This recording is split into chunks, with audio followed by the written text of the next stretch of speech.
into that in just a moment, but first a word from our sponsor. Have you seen that cartoon anywhere? Yes. Yes. Oh, good. Oh, good. That's a... I'm not really much of a morning person.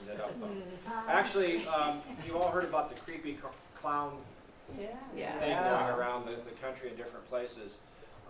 You can find another creepy clown set of images if you were to do a Google search for clown and funeral, and do an image search, you'll find clown funerals. Oh dear. And it actually kind of makes sense, because I think the ones that I saw, at least, I did this several weeks ago when I was looking for something a little bit humorous to go on the poster. I think it kind of makes sense, because I think there really are funerals for clowns, and so the sort of confraternity or whatever of clowns are serving as pallbearers, and in order to honor the person, they're dressing as a clown. It's creepy as all get out, but I kind of think it makes sense. Anyhow, just a quick pulse.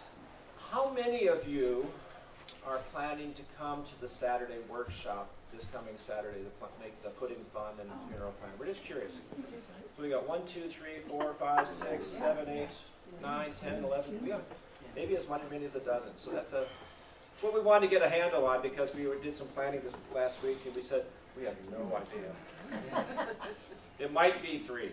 It might be 1, and in that case it would be enough. But if we've got a dozen, probably more if there's that many in this little group. So probably bump up my production numbers, and I'll make sure we have some.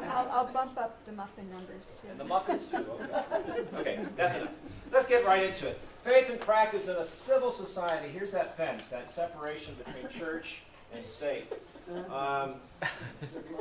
I want to just begin with that because, there's a couple of things. I want to ponder a little bit about why there's this wall between church and state in our country.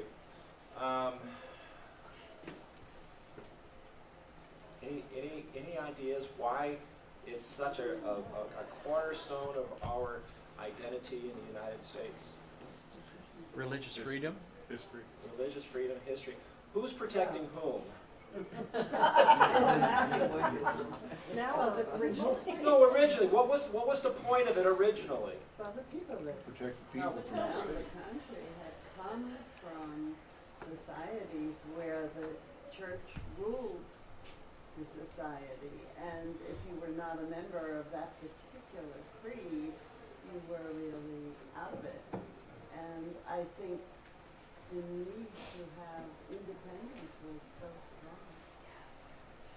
So your sense is that historically it was the church ruling the people. The people in charge imposed a particular faith.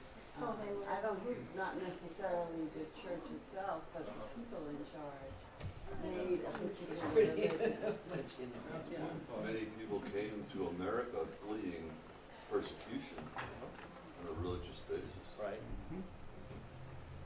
I think also they came from societies where church and state were constantly in conflict with each other for power.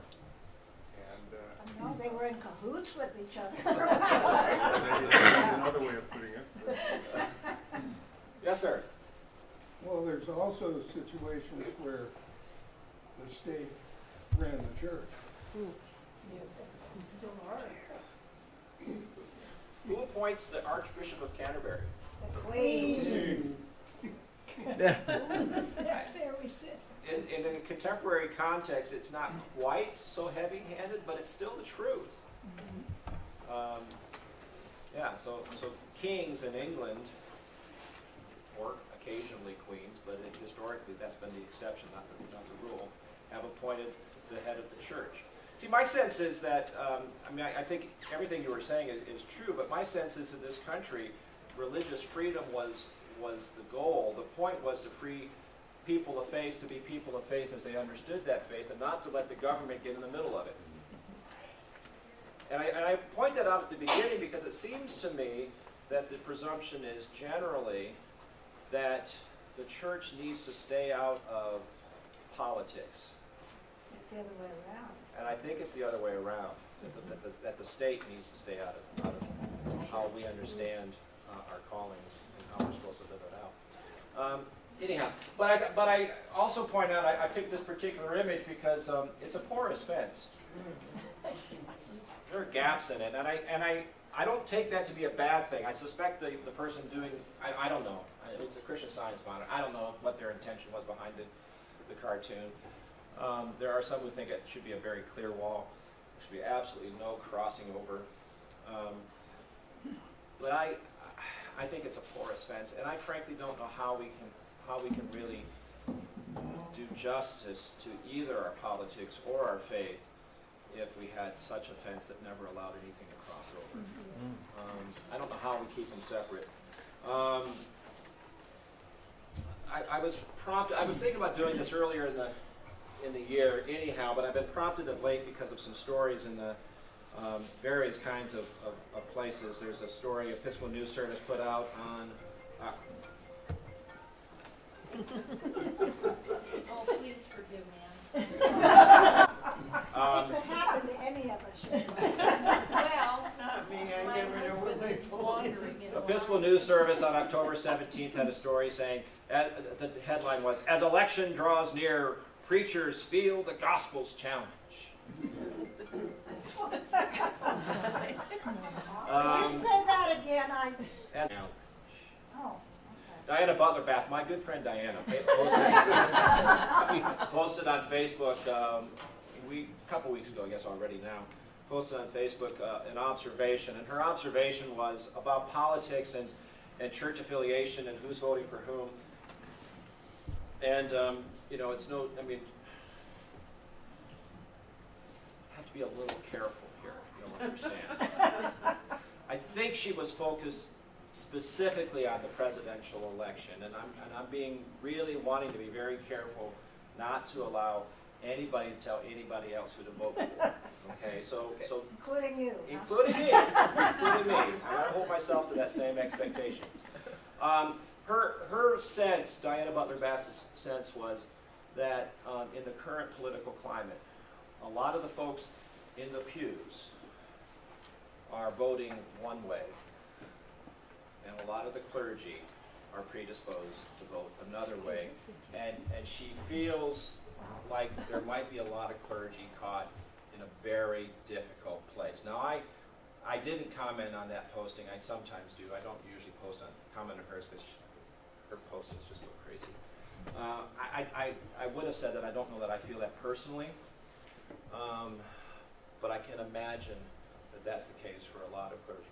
Clergy, in many situations, are more progressive than are the people in the pews. That's a fairly common dynamic broadly, especially within mainline churches. But it's not necessarily. Okay. Anyhow, she just offered that and was curious about it. And I did have somebody in the parish say before today's presentation, it was a woman, it doesn't matter, but it was a woman, I'm not going to name her, who was very concerned that I might be nervous about this presentation this morning. All of which is to say that there are hints that this is a touchy and difficult place. I'm not particularly nervous about what I'm going to tell you today. And maybe that's just going to be a hint right now that I'm not going to tell you anything that's too heavy-handed. I don't intend to, in any event. All right, I got a little video for you. This November, we will gather together as a nation to vote not only to elect a new president, but to elect governmental leaders on a variety of things. We are blessed as a nation to be able to do so as citizens of this country.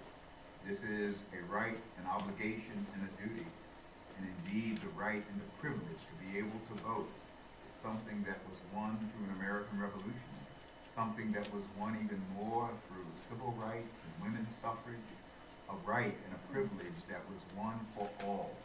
So I encourage you to please go and vote. Vote your conscience, vote your perspective, but vote. But it's not just simply a civil obligation and duty. Voting and participation in our government is a way of participating in our common life. And that is a Christian obligation. Indeed, we who follow in the way of Jesus of Nazareth are summoned to participate actively as reflections of our faith in the civil process.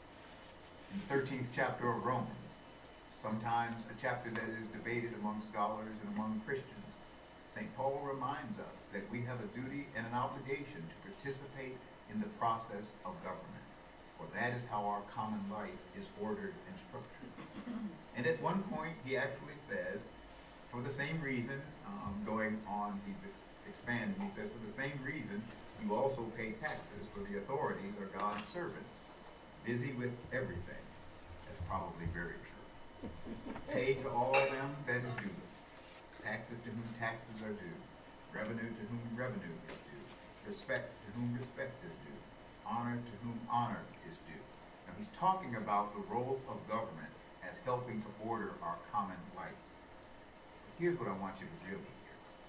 He continues and says, so owe no one anything except to love one another. For the one who loves another has fulfilled the law. Commandments, you shall not commit adultery, you shall not murder, you shall not steal, you shall not covet any other commandment. They are all summed up in this word: you shall love your neighbor as yourself. Love does no wrong to a neighbor. Therefore, love is the fulfilling of the law. For St. Paul, the way of love, the love of neighbor, is the fulfilling not only of the moral law of God, but the way to fulfill the civil law. Go and vote. Vote your conscience informed by what it means to love your neighbor, to participate in the process of seeking the common good, participate in the process of making this a better world. However you vote, go and vote, and do that as a follower of Jesus.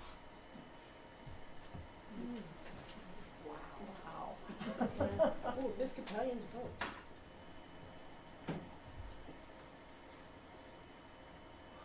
Well, what's your response to that? What is it? And I guess the question I have is, what does it conjure up for you to vote as a follower of Jesus? What is that phrasing at the end of what he had to say do to your thinking about it? Anything? Yeah. Jesus was political. Politics is voting.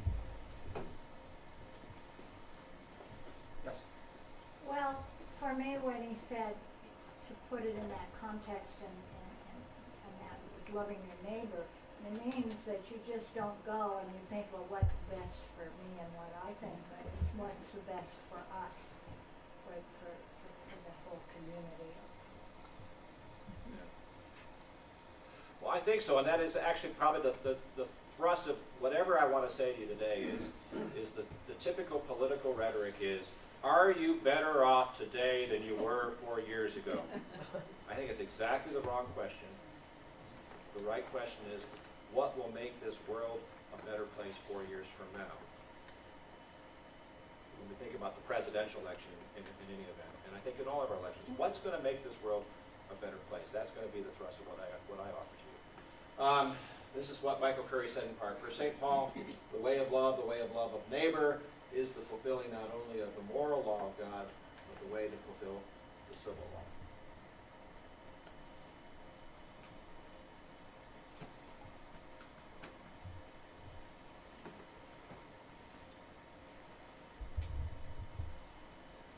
Anything else about that? Shall we jump ahead? All right.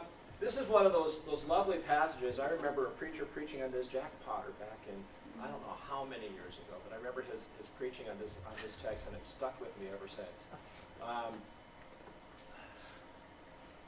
This is a prophet's word to a people in exile. That's the thrust of it. I mean, so that's the context. They're in the Babylonian exile. They've been ripped apart from everything they knew and they loved. And he says, thus says the Lord of hosts, the God of Israel, to all the exiles whom I have sent into exile from Jerusalem to Babylon, build houses and live in them, plant gardens and eat what they produce, take wives and have sons and daughters, take wives for your sons, give your daughters in marriage, and that they may bear sons and daughters, multiply there, and do not decrease. But seek the welfare of the city where I have sent you into exile, and pray to the Lord on his behalf, for in his welfare you will find the Lord. So even in that extreme context, the prophetic admonition is to work for the good of society where you are. There's more going on there, but that's the part of it. Yeah? He said we've done very well in multiplying. There is that. The main content I want to take some time with you today, and then I'm going to try and leave some room for conversation, is this question of justice. I mentioned this last week during the announcements, at least in passing. And I just want to pause for a minute and invite us to talk about what the word justice means in our country. We should say something more like kids do, fairness, rather than. Well, I'm not asking what we should say. I really want to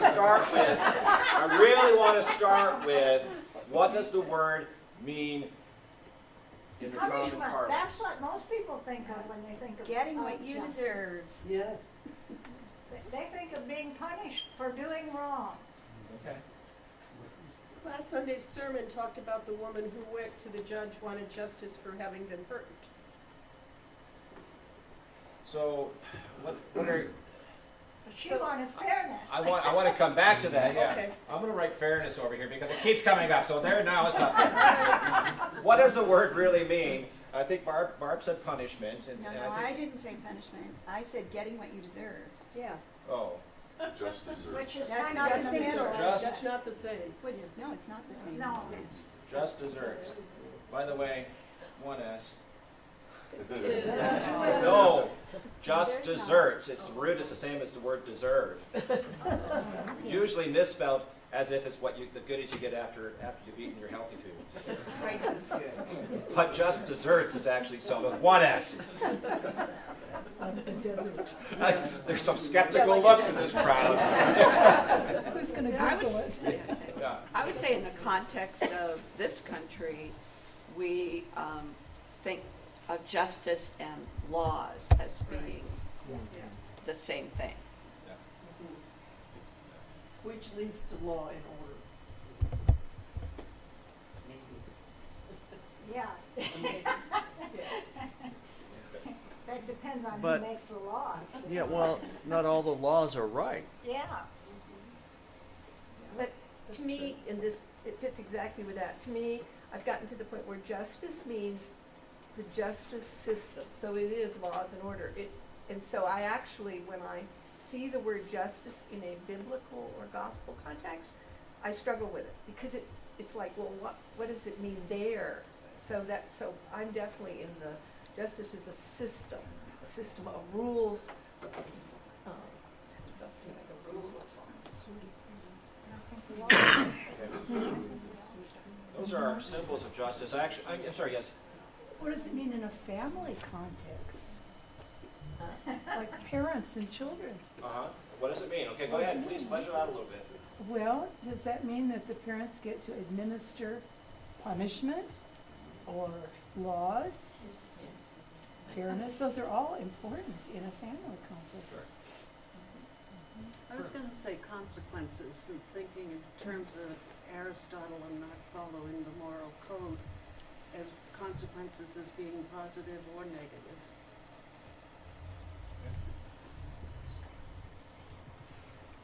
So I'm wanting to highlight some things here because I want to come to what the Bible means by justice.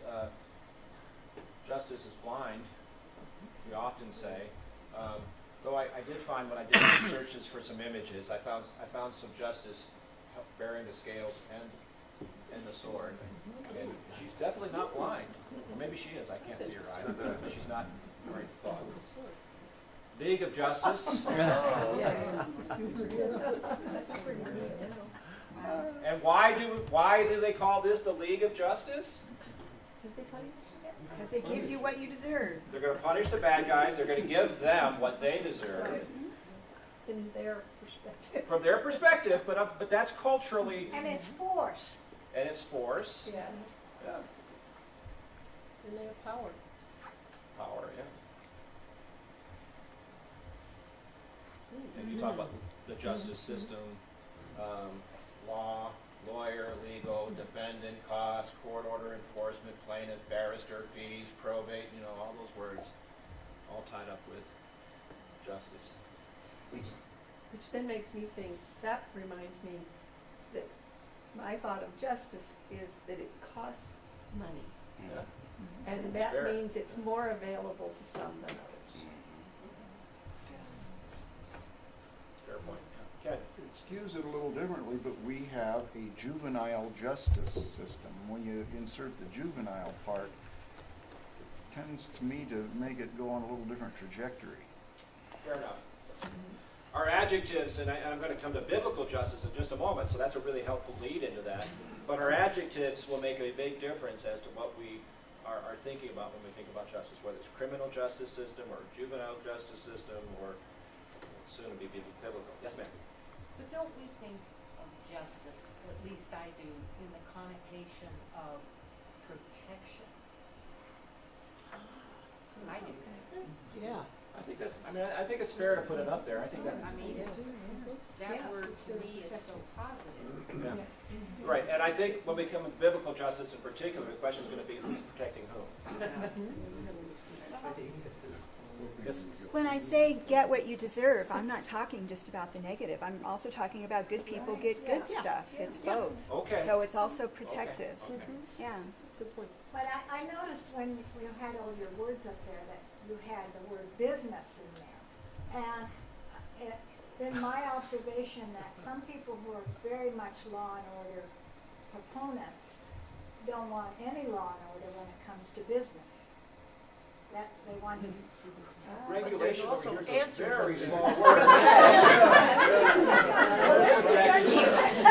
Regulations, those are very small words.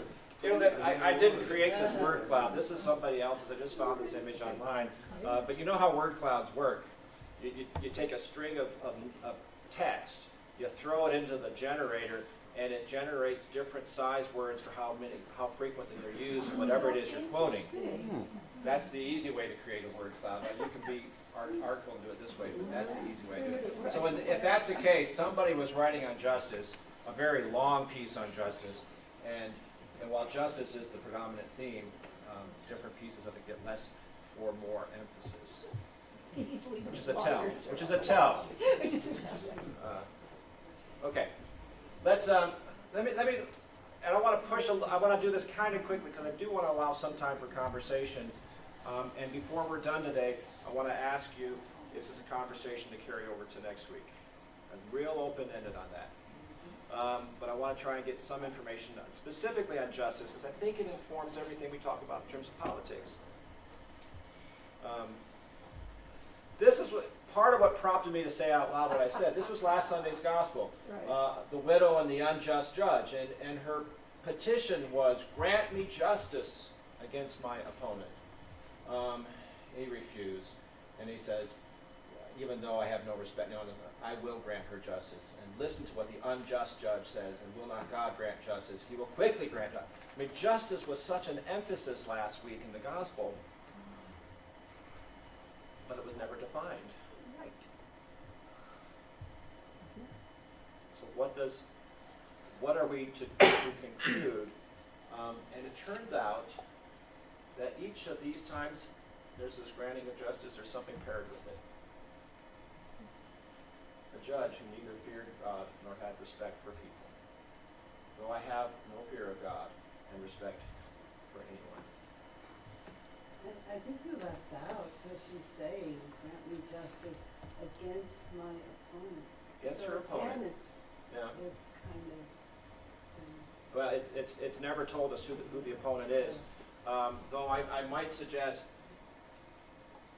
she's coming up against the unjust judge, which tells me, at least implicitly perhaps, he's her opponent. So you set up the dynamic of a woman, a widow, powerless, nameless, voiceless, man, powerful, full of voice, in charge, ordering people around, You know, I think you've implicitly set up the dynamic of who our opponent is, though it's not ever explicit. Yeah. I'm sorry, Matt. This seems to me to have more to do with leveling the playing field and fair and equality for the justice here than any of the words that you have up on the. I'm going to hit that real hard pretty quick, and I'm going to try to do it quickly. Okay. A couple of the commentaries I looked at last week, Caroline Lewis says it is important to acknowledge the specificity of the widow's request. She asks for justice, which stands in stark contrast to the judge, who has no fear of God and no respect for the other. In this contrast, the definition of justice comes into view.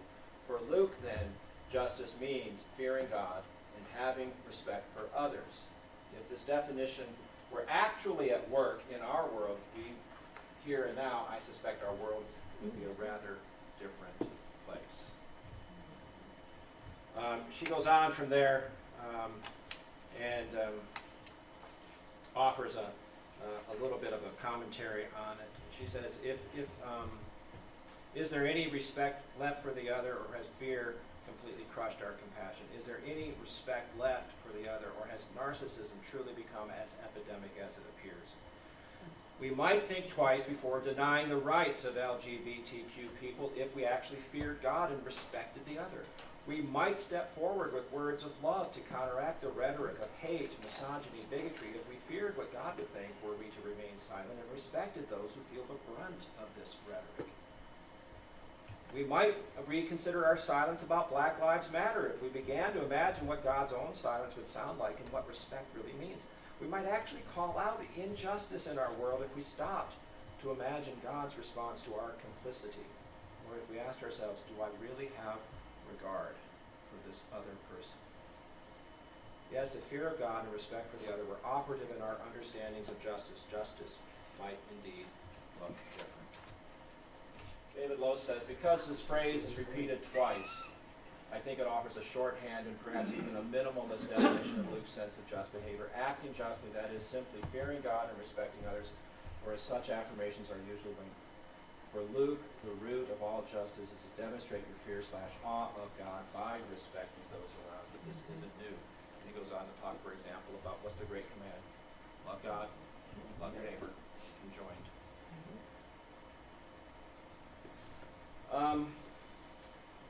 Some of us have been reading this book. I call them the A-Team. Gay and Celine and Jeff Bullock and Marianne Bork, who aren't here, but Gay and Celine, who are here, as well as John Collins, who also isn't here, and I were reading this book together and variously loving it and hating it. But we all loved the chapter on justice. I thought I would let her give us some prompts to talk about justice. If the average church-going American is asked to describe, that's what I was trying to get at here, to describe God, he or she will almost certainly call God loving. God is also commonly described as compassionate, merciful, welcoming, accepting, and inclusive. Very few white Americans will volunteer that God is just.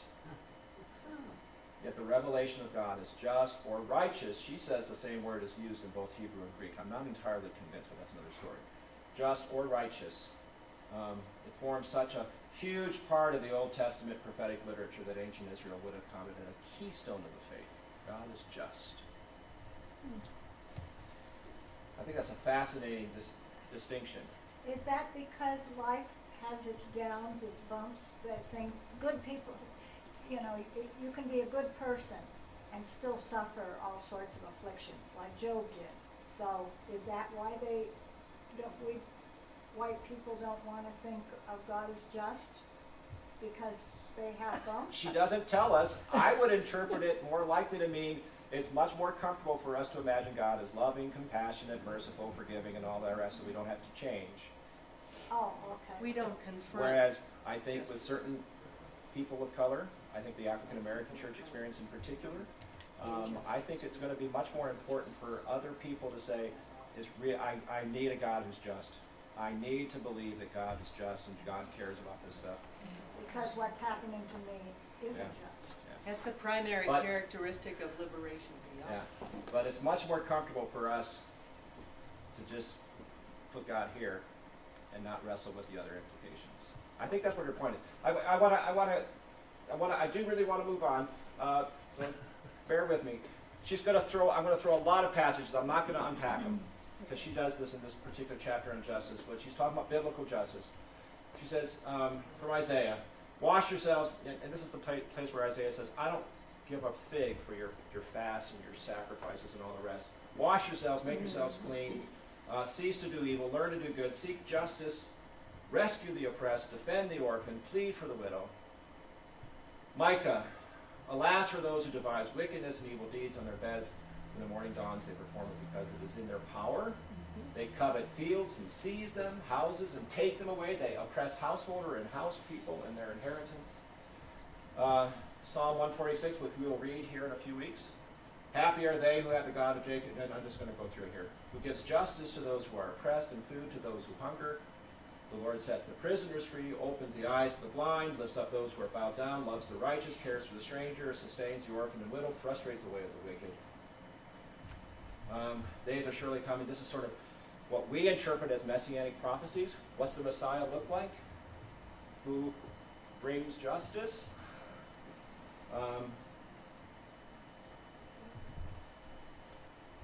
Child has been born for us, a son given. Wonderful counsel, his authority shall grow, he establish it with justice and righteousness from this time forth. Okay, that's the promise we're looking for. Mary says it's fulfilled this way. The mighty one has done great things for me. His mercy, he's shown strength with his arm, scattered the proud in their thoughts, brought down the powerful from their thrones, lifted up the lowly, filled the hungry with good things, sent the rich away empty. That's a scary song. Oh, it's the song of Mary. We love it. We sing it at Christmas time. Oh, but if only we understood it. Jesus' opening sermon. Spirit of the Lord, from the prophet Isaiah, the Spirit of the Lord is upon me because he has anointed me to bring good news to the poor, sent me to proclaim release to the captives, recovery of sight to the blind, to let the oppressed go free, to proclaim the year of the Lord's favor. Again, from Fleming Rutledge, from her book, when Jesus speaks in this way about the fulfillment of prophecy, it is tantamount to announcing himself as Messiah. The signs of the kingdom are already present in his ministry, with special emphasis on God's intervention on behalf of those who cannot help themselves. This is the picture of God's justice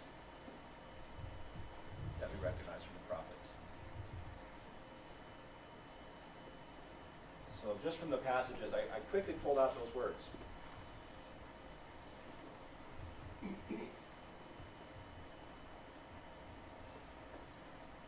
So if I were to do another piece of newsprint, add to those lists, who else goes on the list?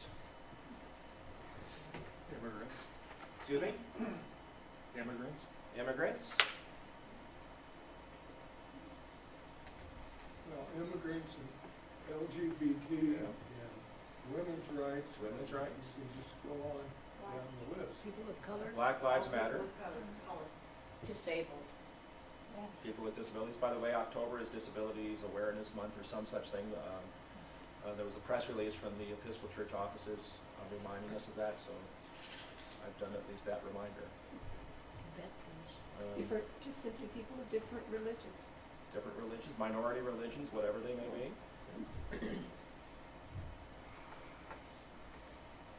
Homeless. Excuse me? The homeless. The homeless. Is that not on the list? It isn't on the list. I must have skipped that verse.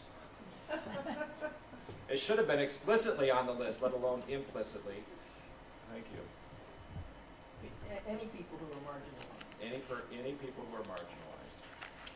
God's justice, biblical justice, forces us, pays us, or admonishes us to pay attention to them. And the issue of fairness came up. This is the short version of a sermon that I expect you're going to get sometime during Advent. When it talks about bringing down the proud and bringing up the lowly, it is talking about fairness. It's talking about everybody being in the same place, which feels like loss to those who have so much.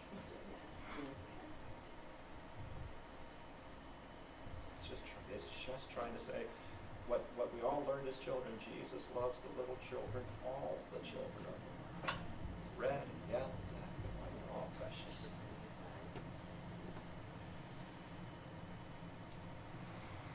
be sure, most people of whatever color tend to be intensely interested in justice when it is for, this is her emphasis, for themselves. It is the notion of justice for all that is missing from much of our public discourse. People turn out for justice when the issue is something that affects them directly, but it is difficult to generate public enthusiasm to support justice for somebody else or some other group other than one's own. She goes on in this little part that I cut out and notes that the civil rights movement of the 60s and early 70s was so unusual because it mobilized so much support beyond just the people for whom, for their own people, but it mobilized white liberals and all sorts of people to act on behalf of others, and that's what makes it unusual. Justice for everyone is an alarming thought because it raises the possibility that it might come upon oneself after all. We might be held accountable.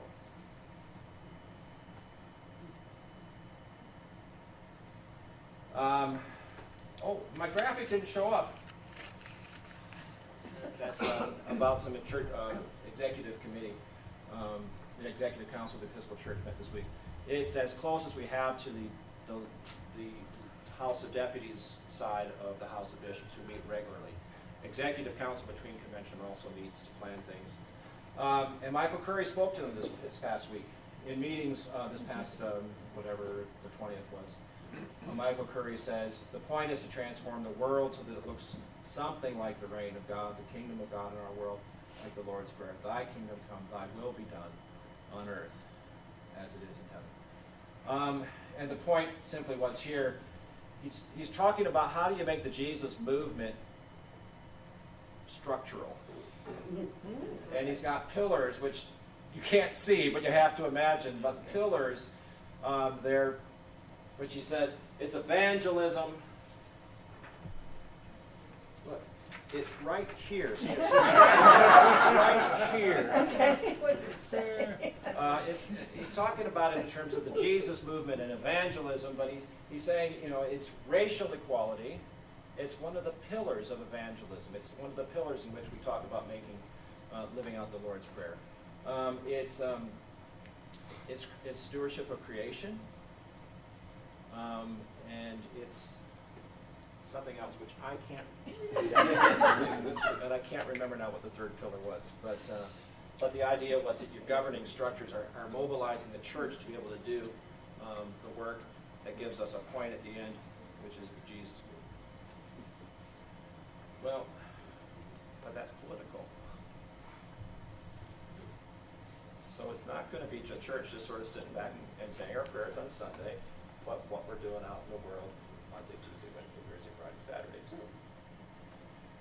Because anyway, I have to admit, I came from a place where I think underneath I thought that if I prayed this on Sunday, that God would do something the other days of the week. And it took me a long time to really hone in on that phrase and realize that was saying I'm supposed to participate in making that happen. That's the invitation. Now, I haven't let you talk yet much, a little bit. So this is the point at which I realize it's just now after 10. This is the point at which I have to say, shall we carry this over to next week? Yeah, sure. Yes. I do have some handouts that I want to make available to you. Grab them on the way out, if you will, although I don't think there's enough for everybody.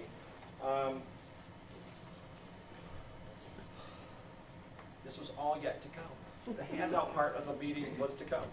I have a bulletin inserts, Episcopalians vote, the hashtag Episcopalians vote. If you know what hashtags mean, you know how to use them. If you don't worry about it. It's just hashtag Episcopalians vote. Just kind of say, I'm edgy. I can say hashtag.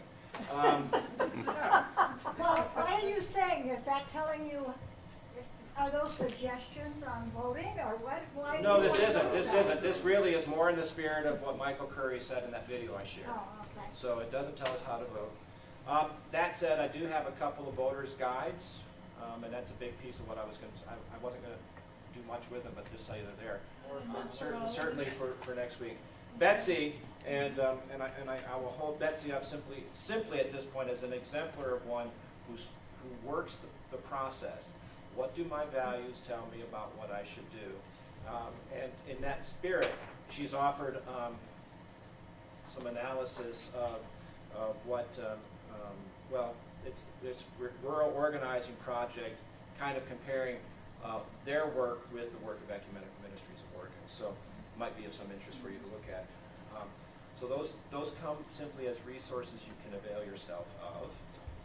And finally, and this is where I was going to end, and I think I will still end there, I have some prayers. So, all right. The Lord be with you. And also with you. Almighty God, to whom we must account for all our powers and privileges, guide the people of the United States in the election of officials and representatives, that by faithful administration and wise laws, the rights of all may be protected and our nation be enabled to fulfill your purposes through Jesus Christ our Lord. Amen. So, Thank you. handouts are here for anybody who wants it. This is to be continued next week. Mhm.